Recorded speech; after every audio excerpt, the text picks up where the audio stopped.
teď pro změnu červený Rapid. Tady se to Rapidama jenom hemží.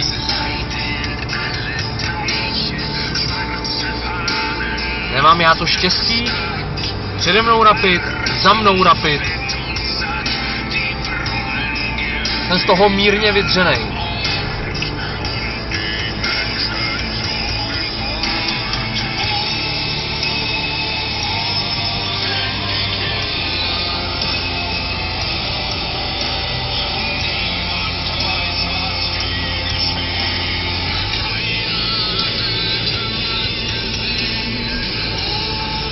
Frajer 50 moc neřeší.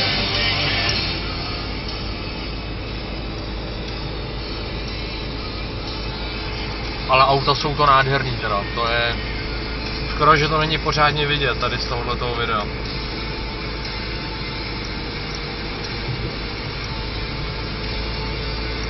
No ne každému se poštěstí vidět testovací jízdy 3 Rapidů najednou.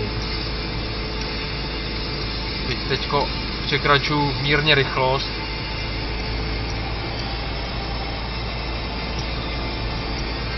V obci 70. Byť normálně jezdím 50, ale toho Rapida prostě chci vidět. Chci vidět ještě jednou zepředu. Byť nevím, jestli mě pustí. Protože ono jim to taky docela jede, to auto.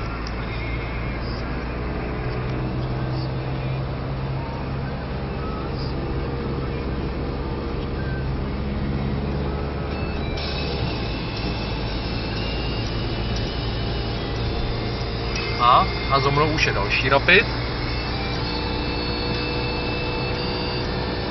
Ty dvě malinký tečky ve zpětném zrcátku.